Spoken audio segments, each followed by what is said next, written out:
জিহ্বার হেফাজত করেন। আল্লাহর রাসূল বলেছেন তুমি দুটা জিনিসের হেফাজত করো, তোমার জান্নাতের জামিনদার আমি। কি দুটা জিনিস জানেন? আল্লাহর রাসূল বলেছেন দুটা জিনিসের তুমি হেফাজত করো, তোমার জান্নাতের জামিনদার আমি হয়ে গেলাম। এক নাম্বার, মুখের হেফাজত করো। ফহুস কথা বলবে না, অকুত্ত ভাষা বলবে না, তুমি লোকের গুজব গিল্লা করবে না, বদনাম শিকায়ত করবে না। তুমি গুজব থেকে বেঁচে থাকো, গিল্লা থেকে বেঁচে থাকো, পরনিন্দা থেকে বেঁচে থাকো। মুখের হেফাজত করো, বেশি কথা বলো না, বেশি কথা বলতে হবে না, মুখের হেফাজত করো। আল্লাহর রাসূল বললেন তুমি মুখের এক নম্বরে হেফাজত করো, দুই নম্বরে লজ্জাস্থানের হেফাজত করো। তুমি খালি জেনাতে লিপ্ত হয় না, জেনা থেকে বেঁচে থাকো, তোমার জান্নাতের জামিনদার আমি হয়ে গেলাম। তোমাকে কি করে জান্নাতে নিয়ে যেতে হবে আমি সেটা বুঝবো। তো কথা হচ্ছে ভাই যে দুটা জিনিসের হেফাজত করবেন। এক নাম্বার, জেনা করবেন না জীবনে, এক নাম্বার। দুই নাম্বার, মুখের হেফাজত করবেন। মুখে লোকের শেকায়ত, বদনাম, গুজব গিল্লা করবেন না, মুখের হেফাজত করেন, ইনশাল্লাহ আপনি জান্নাতে যাবেন, আল্লাহ দিবে জান্নাত আপনাকে। আর মসজিদ থেকে বের হয়ে শুরু করলেন, আপনি তাসবিহ পড়েন। আল্লাহর রাসূল বললেন জান্নাত তোমার জন্য দোয়া করবে, জাহান্নাম তোমার জন্য দোয়া করবে। তারপরে তুমি করো কি? আউযু বিল্লাহি মিনাশ শাইতানির রাজিম, বিসমিল্লাহির রহমানির রহিম পড়লেন। আর পড়ে নেওয়ার পরে কিলে চলে এসেছেন। পড়ে নেওয়ার পরে রে ভাই আপনারা কে দেখাচ্ছেন?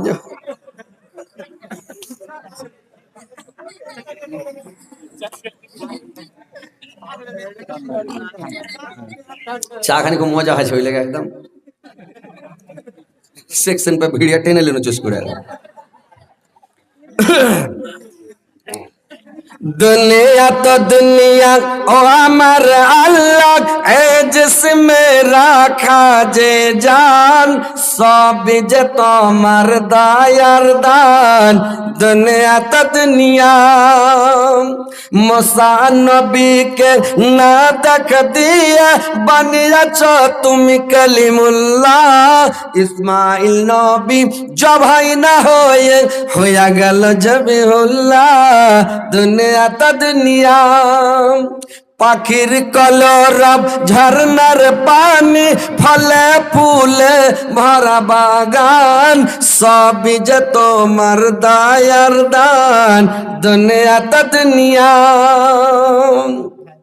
ভাইরে আমার, যখন আল্লাহুম্মা আজরিনি মিনান নার 7 বার বললেন, আল্লাহুম্মা ইন্নী আসআলুকাল জান্নাত 3 বার বললেন, তারপরে সূরা হাসরের শেষ 3টি আয়াত আপনারাকে পড়তে হবে।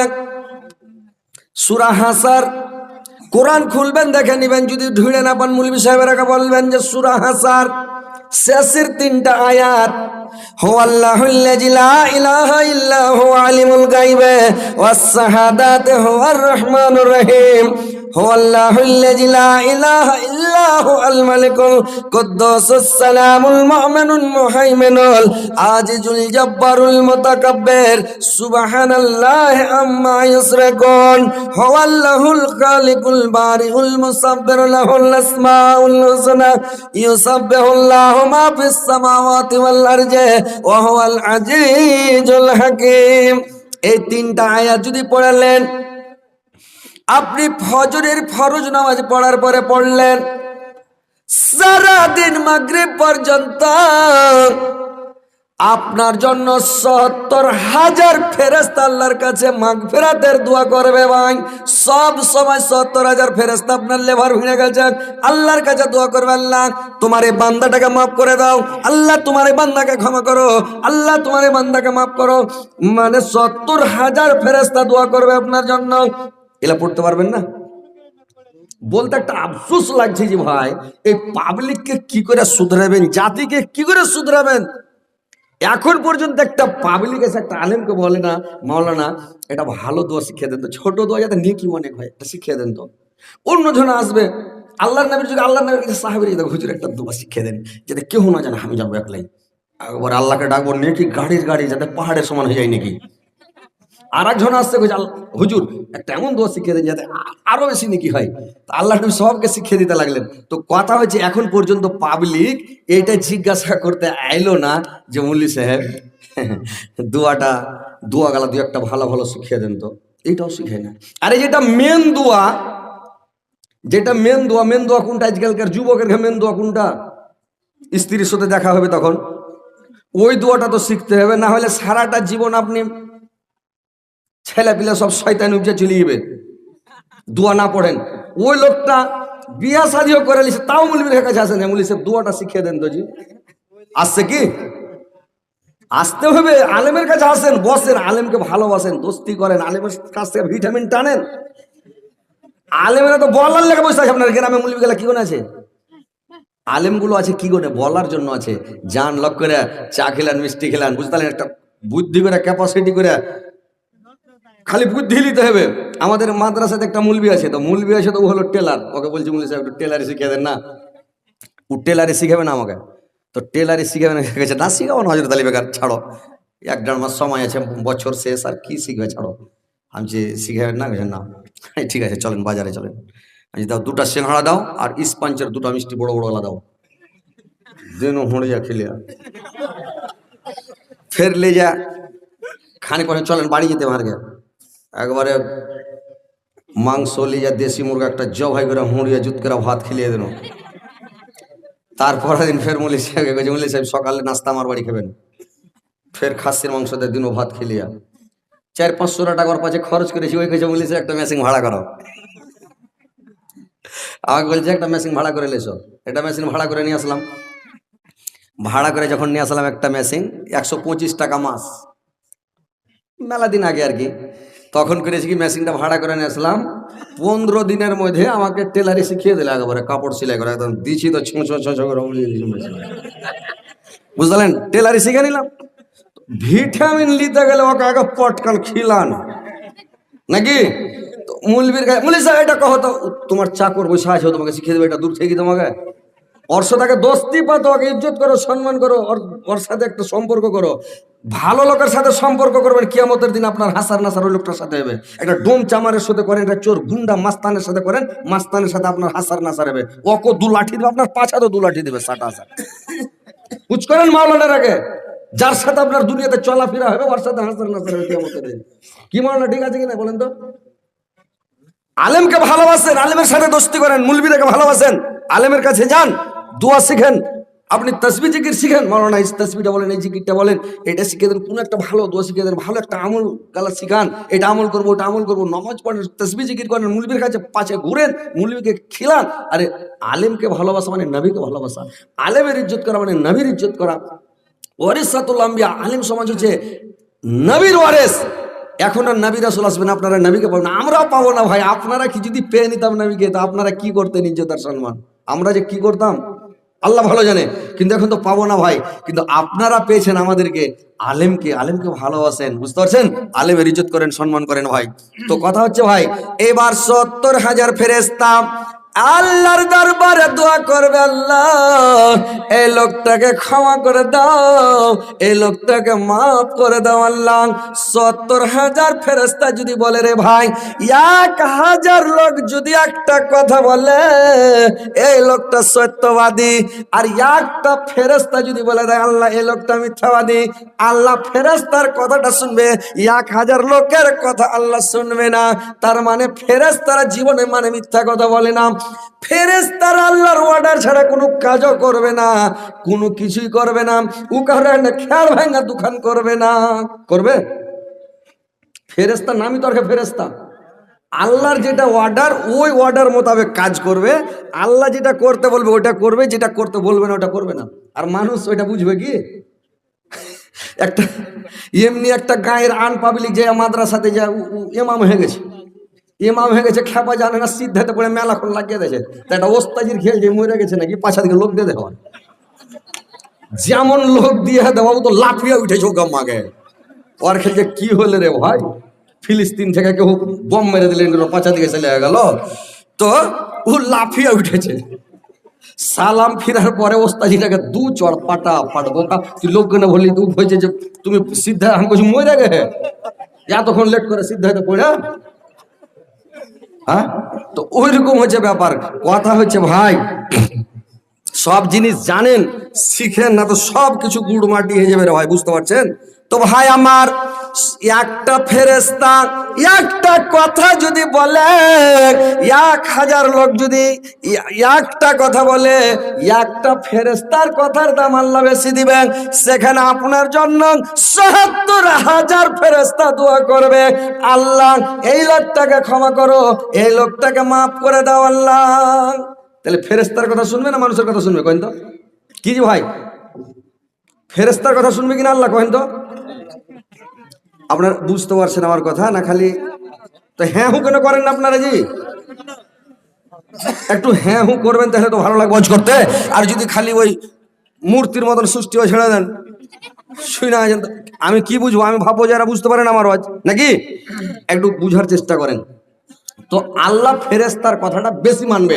তার মানে যখন হাজরাতে আদম আলাইহিস সালাম যখন গন্ধম খেতে মানা করেছিল আদমকে, আল্লাহ বলে দিলেন জান্নাতে যে ওয়ালা তাকরাবা হাযিহিস সাজারাতা ফাতাকুনা মিনাজ জালিমিন, তুমি জান্নাতে ঘুরো, সব জায়গায় যাও, সব ফল খাও, কিন্তু এই গাছটার কাছে যেও না, এই গাছটার কাছে যেও না, নিকটবর্তী হয় না। আর ফল খাওয়া তো দূরের কথা, ফলও খেতে হবে না, ওর কাছেই যেও না। আল্লাহ কড়া করে বলেন, একবারে ডাঁটের সাথে বলা তাকরাবা হাযিহিস সাজারাতা ফাতাকুনা মিনাজ জালিমিন, যেরকম ওয়ালা তাকরাবুজ জিনা। আল্লাহ সূরা ইউসুফের মধ্যে ইউসুফকে বলা হয়েছে ওয়ালা তাকরাবুজ জিনা, তুমি জেনার কাছে যেও না। এখানে বলছে ওয়ালা তাকরাবা হাযিহিস সাজারাতা ফাতাকুনা মিনাজ জালিমিন, গাছটার কাছে তুমি যেও না, যদি যাও তাহলে তুমি জালেম হয়ে যাবে। এইবার যাই হোক, অনেক কথা আছে। গম দান যখন খেয়ে নিল, গম খেয়ে নিল, খেয়ে নেওয়ার পরে যখন ওকে জান্নাত থেকে নামিয়ে দিল, মানে যখন ওকে জান্নাত থেকে বের করে পৃথিবীতে নামিয়ে দিল রে ভাই, আদমকে ফেলে দিল কোথায়? শ্রীলঙ্কায়। মা হাওয়াকে ফেলে দিল মানে জিদ্দার ঘাটে। দুইজন দুই জায়গাতে কানতে লাগলো, এমন কানতে লাগলো, এত কানতে লাগলো, দুইজন কেঁদে পাগল হয়ে গেল, খালি কেঁদে চলে যায়, কেঁদে চলে যায়, কানতে কানতে 40 দিন পর্যন্ত কানলো, কেউ বলেছে মানে 50 দিন পর্যন্ত কানলো। কানার পরে যাই হোক, অনেক দিন কানার পরে এবার করেছে কিরে ভাই, হযরত আদম আলাইহিস সালাম কেঁদে কেঁদে কেঁদে কেঁদে, খাওয়া নাই দাওয়া নাই, আর মানে কোনো জিনিস খাওয়া নাই দাওয়া নাই, কিছু নাই, মনের মধ্যে কি শান্তি থাকবে? আর স্ত্রী যদি ভাইরে ছেলেপিলা হয়নি, আর স্ত্রীর সাথে এত ময়ার মহব্বত, এত প্রেমের স্ত্রী, এত জানের জান, পরাণের পরাণ, একবারে কলজার কলজা, আর ওই স্ত্রীটা যদি জান মানে ছুটে হাত থেকে দূরে চলে যায়, দুনিয়াতে মানুষ নাই, জন নাই, গা নাই, ঘর নাই, কোনো কিছু নাই, কারোর সাথে দেখা নাই। এখন তো এলাম মক্কা মানুষ, বিহারে এলে অনেক শেরশাবাদী, বাঙালে গেলেও অনেক শেরশাবাদী, বাংলাদেশে গেলেও অনেক শেরশাবাদী। আপনি দিল্লি, পাঞ্জাব, বেঙ্গল, কেরালা যাবেন, ওখানেও শেরশাবাদী বাংলা ভাষীর লোক ঢেরই পাবেন। বাংলা ভাষীর লোক অনেক পাবেন, সারা দুনিয়াতে লোক আছে। কিন্তু তখন আদম এসছে দুনিয়াতে, লোক নাই দুনিয়াতে, পৃথিবীতে কেউ নাই। কানে কেনে কেনে সুখিয়া কঙ্কল হয়ে গেল, চেহারা কালো ঝাওয়া হয়ে গেল, চেহারার দিকে তাকা যায় না রে ভাই, চেহারার দিকে দেখা যায় না আদমের। আদমের দিক দেখে ফেরেশতারা আল্লাহর দরবারে হাত উঠিয়ে কাঁদতে লাগলো, আল্লাহ। ফেরেশতারা কাঁদতে লাগলো, আল্লাহ গো, আল্লাহ তুমি আদমকে নিজে হাতে তৈরি করলে আল্লাহ, আর তুমি আশরাফুল মাখলুকাত বলে টাইটেল দিয়েছ আল্লাহ, সমস্ত মাখলুকাতের সরদার করে সর্বের সর্বা বলে। আর তুমি আদমকে সমস্ত ফেরেশতাকে দিয়ে আদমকে সিজদা করিয়ে নিলা আল্লাহ। আর আজকে একটাই ভুল করেছে আল্লাহ আপনার আদম, একটা ভুলের কারণে, একটা গুনার কারণে, একটা পাপের কারণে খেতে মানা করেছিলেন, খেয়ে নিয়েছে জিনিসটা আল্লাহ। তো একটা ভুলের কারণে এত সাজা দিয়েছেন আল্লাহ, যে লোকটা কেঁদে কেঁদে কালো ঝামা হয়ে গেল, ওর চেহারার দিকে দেখা যায় না, ওর চেহারার দিকে তাকিয়ে থাকা যায় না, কালো ঝামা হয়ে গেছে, একবারে শুকিয়ে কঙ্কল হয়ে গেছে। আল্লাহ তুমি আদমকে ক্ষমা করে দাও, তোমার আদমকে মাফ করে দাও আল্লাহ। সব ফেরেশতা যখন দোয়া করতে লাগলো, আল্লাহ ফেরেশতাদের দোয়া কবুল করে জিবরাইলকে ডেকে বলল, এ জিবরাইল এইখানে শুনো, তুমি চলে যাও আমার আদমের কাছে, আদমের কাছে গিয়ে তুমি আদমকে বলো তোমার গুনাহ মাফ করে দেওয়া হয়েছে, তোমার গুনাহ ক্ষমা করে দেওয়া হয়েছে, কিন্তু তোমাকে প্রত্যেক মাসে 3টা করে রোজা রাখতে হবে, তোমাকে প্রত্যেক মাসে 3টা করে রোজা রাখতে হবে। তুমি 3টা করে রোজা রাখো, আর করো কি, তোমাকে ক্ষমা করে দেওয়া হয়েছে, আল্লাহ মাফ করে দিয়েছে, আর তোমার গুনাহ নাই। এবার যেমন হযরতে আদম আলাইহিস সালামের কাছে জিবরাইল গেলেন, বলে দিলেন এই ব্যাপার, আপনাকে ক্ষমা করে দেওয়া হয়েছে, আপনি আর চিন্তা করবেন না, আল্লাহ মাফ করে দিয়েছেন। এবার আদমের কান্না বন্ধ হলো। এবার হাওয়াকে আর আদমকে এক জায়গাতে করে দেওয়া হলো, দুইজন এক জায়গাতে জমা হয়ে গেল। এবার ঘর সংসার করে এইবার করতে লাগলো কি, দেশকে আবাদ করতে লাগলো, দেশটাকে আবাদ করে খেতে লাগলো, থাকতে লাগলো। তো আল্লাহর রাসূল বলেছেন ওই আদম প্রত্যেক মাসে 3টা করে রোজা রাখতো, বছরে 3 বার 36টা রোজা ফরজ ছিল। আমাদের উম্মতে মুহাম্মাদির উপরে 1 মাস 29 কিংবা 30টা রোজা আমাদের উপরে ফরজ। আল্লাহর রাসূল বলেছেন কোন মানুষ যদি প্রত্যেক মাসে 3টা করে নফল রোজা রাখে, তাহলে ওই লোকটার কাছ থেকে জাহান্নামটাকে কত দূরে রাখবে ভাই জানেন? শুনেছেন কোনোদিন জাহান্নামকে কত দূরে রাখবে ওই লোকটার কাছ থেকে? ওই লোকটার কাছ থেকে আল্লাহ জাহান্নামটাকে কত দূরে রাখবে, জাহান্নামের কাছ থেকে লোকটাকে কত দূরে সরিয়ে রাখবে জানেন? একটা কাউয়া কতদিন বাঁচে? কাউয়া কহেন না কাক কহেন আপনারা? কাউয়া কহেন কাক কহেন? কেউ কাক কাইয়া, ওরে বাবরে একবারে ঢাঁট বাংলা শেরশাবাদী ভাষাতে কাইয়া কইছে ওকে কেউ। তো কাইয়া, তো ওই কাউয়া কেউ বলেছে বাঁচে 700 বছর, কেউ বলেছে 1000 বছর।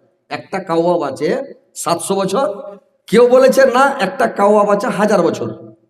তাইলে একটা কাউয়া ডিম থেকে বাড়িয়ে যদি উড়তে লাগে, উড়তে উড়তে উড়তে উড়তে দিন কত দূর উড়ে যাবে কহেন তো?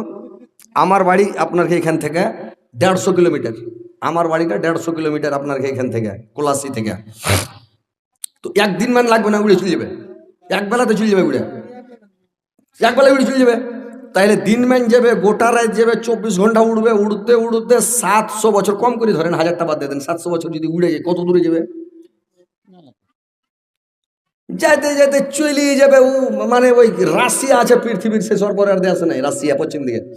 তো রাশিয়া পার হয়ে রাশিয়া 14 রাশিয়া পাশ হয়ে চলে যাবে নাকি পৃথিবী থেকে। ও কত দূর যাবে আল্লাহ জানে। তো অত দূরে জাহান্নামটাকে রাখবে ওই লোকটার কাছ থেকে। 3টা রোজা যদি প্রত্যেক মাসে নফল রোজা রাখেন, এই রোজাটার ফজিলত কত, রাখবেন তো ইনশাআল্লাহ? আপনি জাহান্নামে যাবেন না, আল্লাহ আপনাকে জাহান্নামে দিবে না, আপনার কাছ থেকে জাহান্নামটাকে অত দূরে রাখবে, আপনি দেখতে পাবেন না জাহান্নামকে যে কত দূর আছে, কি আছে না আছে। তো এত দূরে আল্লাহ আপনাকে হেফাজতে রাখবে, আপনি জান্নাতে যাবেন। তাহলে প্রত্যেক মাসে ভাই 3টা করে রোজা, নফল রোজা আপনাকে রাখতে হবে। পারবেন রাখতে? তো বলেন যে ইনশাআল্লাহ রাখবো, বলেন, হাত উঠান না যে ভাই ইনশাআল্লাহ। দেখেন এখানে 3-4টা লোক হাত উঠেছে, বাদ বাকি সব ফি সাবিলিল্লাহ। আপনারা রাখবেন, এত নেকি পাবেন, মানুষকে কি দিয়ে শুধরাবেন জি? এরা কইছে জাহান্নামের কিছু মজা গেলা লিবো, লিয়ে তখন জান্নাতে যাবো। এটাই এরা এটাই বুঝতে চাইছে যে একটু জাহান্নামে ফের কেমন আছে না আছে দেখে লিব, দেখেলে তখন জান্নাতে যাবো, এটা বুঝছো পাবলিক মনে হয়। জাহান্নামে যেতে চায় না, জাহান্নামের আশা করিয়েন না, সব সময় কাঁদেন জাহান্নামের ভয়ে।